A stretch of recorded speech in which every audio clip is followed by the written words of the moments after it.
Hey, Kaz here, your solo traveling buddy.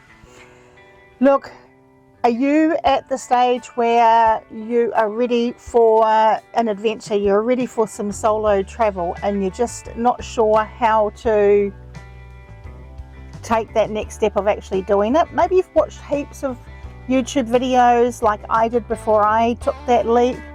Maybe you've talked to a few people, maybe you've even started hunting for your ideal traveling vehicle. You just haven't taken that next step to do it.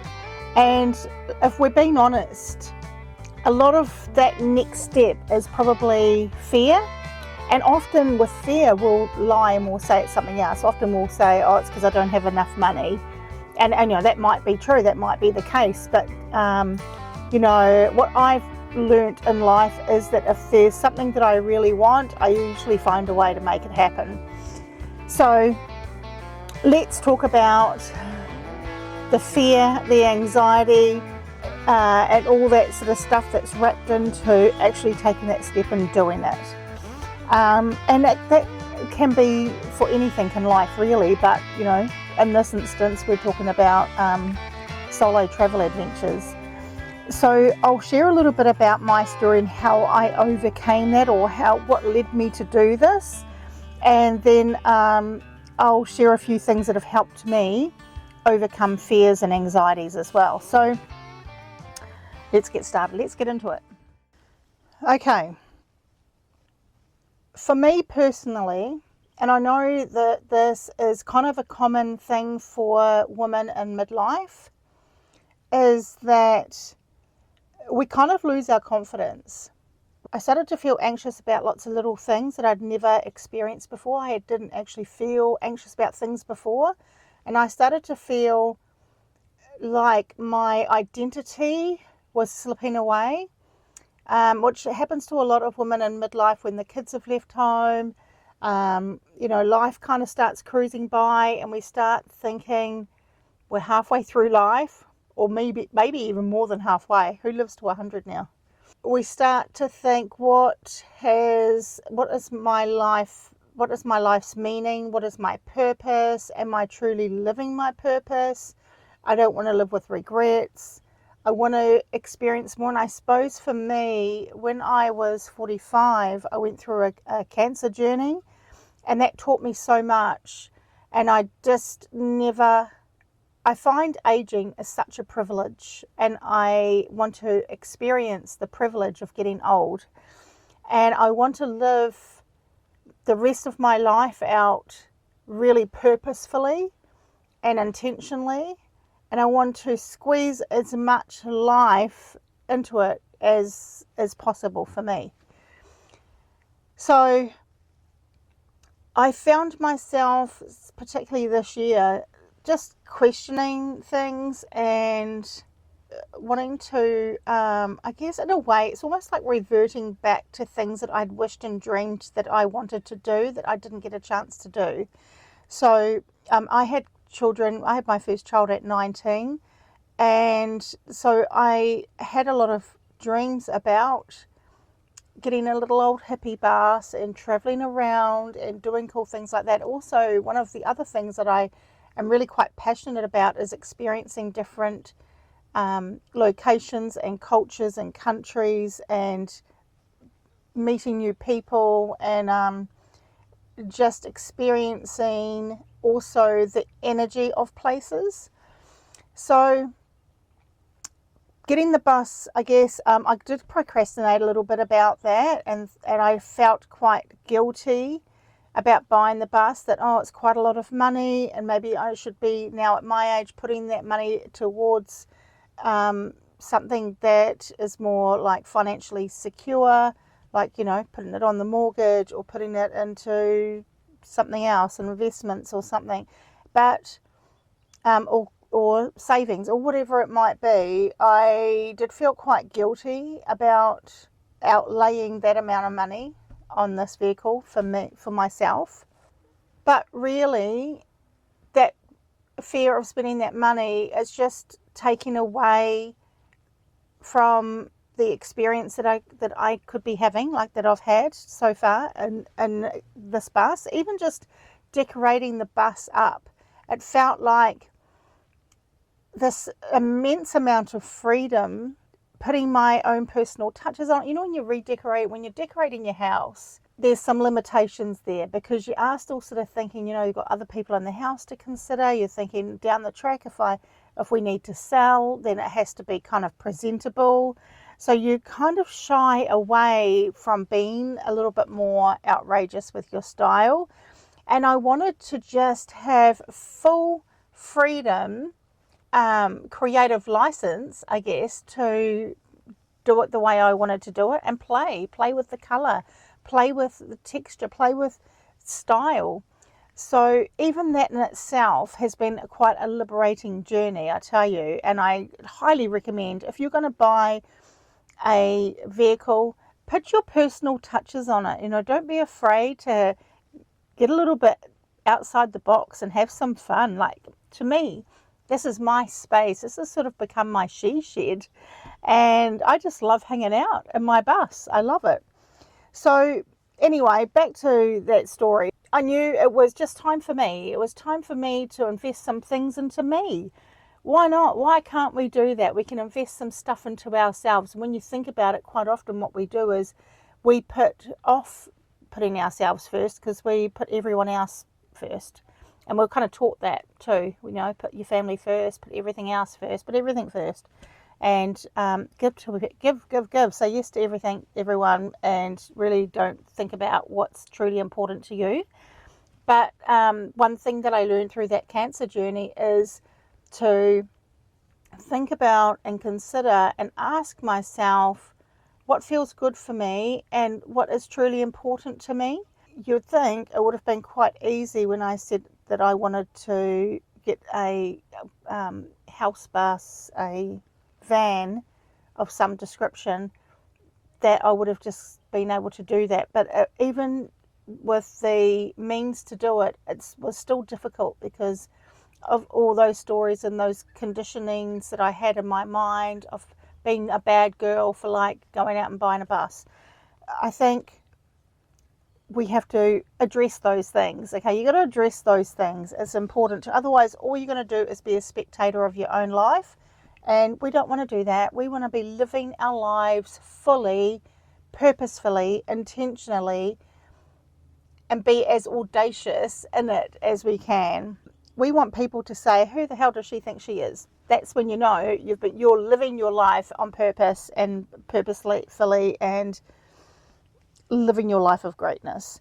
So if you're scared, it's okay. Give yourself permission to just be scared about it. Give yourself permission to be freaked out. It's okay. And with that comes excitement too. Give yourself permission to be totally excited about it and celebrate that. So it's okay to be a bit wobbly. And also part of the anxiety is, what if things go wrong? That was in my mind a lot. What if things go wrong? What would I do? And I had a lot of people advise me to get, what do you call that? RAC cover, you know, on-road assistance cover. And to be honest, I didn't get that because I just sort of figured that wherever I would be, there'd be a way to reach out to help at some local place, right? That I'd be able to get some help. I did have a buffer of money in case things did go wrong. I think that's important. It helps you feel a bit more secure. And honestly, anyway, this is another story, but honestly, people are really helpful on the road. People will help if you ask for help. And the hardest thing for me is to actually ask. So give yourself patience and grace. I have got some notes here to remind myself of what I wanted to say.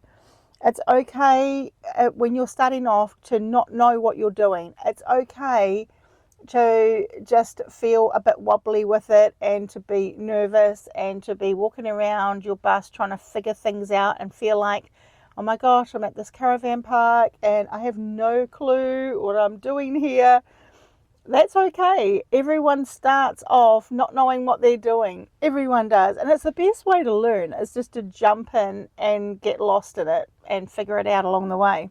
So if you are feeling particularly freaked out, breathe through it. Just breathe through it, knowing that fear is completely normal. I think we need to normalize fear. Fear is so normal. Anxiety is really normal. It's an emotion, one of the emotions of multitude of emotions that we get to experience. Hi, it's Kaz here, your freedom chasing therapist and healer at heart, here to spark your magic. I want to take a moment just to share something really close to my heart with you. Look, for years I thought healing was out of my hands. It was something left to the healthcare professionals until I discovered the power of tuning into my own energy. With practices of intention and breath and awareness, I healed the nasty effects of cancer treatment, neuropathy, and even trauma and anxiety and fears that once ruled my life. And that's why I created the 21 Days Rising course. It's a self-guided journey where in just 5 to 15 minutes a day, you'll learn how to clear old energy, reconnect with your body and soul, and rise into your most empowered self. And this is the way I healed from feeling stuck and running on stories that ruled my life to a liberated life of abundance. And right now you can start for only $37. Plus, I've added a special bonus 3 deep private healing sessions with me for just $97. So if you're ready to rise into freedom and joy, click the link in the description and join us today. I'll see you inside. So this is a couple of things that I do. When I am feeling really worried and fearful, even before getting the bus, when I think about doing it and just taking that step and getting a bus, even buying a bus, which bus do I buy? Oh, what if I'm making the wrong decision? All those fears of the what ifs. Just notice where that fear is in your body. Is it in your chest? Is it in your belly? Is it in your head? Notice where that fear is living and breathe into it, and just let your nervous system know that it's okay, that you're safe, all is well, and that everything you need to know, you already know inside of you. Breathe in acceptance of that feeling. It's okay to feel this way. Just accept how you're feeling in that moment. It's perfectly normal. And the other thing to do is to maybe turn that fear into like reframing the fear, letting yourself know that it's natural to feel fear about doing new things. No one starts something that they've never done before and it feels completely natural. It usually takes a little process. You know what it's like when you start a new job, and that new job, just you feel a bit wobbly in those first few weeks, right? Especially that first week, and then the second week gets a bit easier. The third week, then you start picking up new things and learning new things about the job, right? It's the same thing with anything, and it's the same thing with solo traveling.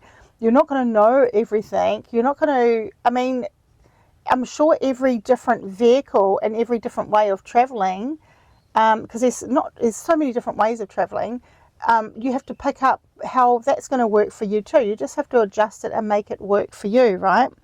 So the key is to just normalize it. Just normalize that it's going to be scary. And you know what? When you feel that fear and do it anyway, there's a book in that. I think the author's name is Susan Jeffers, if you wanted to check it out. If this is a particular tough spot for you, Feel the Fear and Do It Anyway by Susan Jeffers, I think is going to help you. It's actually the very first self-help book that I ever read. In the comments and in the description for my 21 Days Rising course, you get like a snippet of this beautiful piece of the puzzle sent to your inbox every day, so you've got it for life. It's amazing. At the moment it's only $37, and what I do is I help you with energetic tools, because we know the energy of fear, it lives in the body, right? It's an energy. Anxiety, it's an energy. So when we get underneath it to the root of it, and we know how to move through it and recognize where it's in the body, it can also lead to other things. Because if we suppress this emotion, for one, we feel stuck and suppressed, and for two, it can wreak havoc on our body physically as well. It can create inflammation. We don't want that. Yeah, the 21 Days Rising course, it's currently on an intro offer for only $37. and I've put the link in the subscription. If you want to know more about these little healing tools and also about these little travel tips that I'm learning along the way as well, follow along. I'd love for you to be part of our beautiful community here. So thanks for watching. I'll see you next time.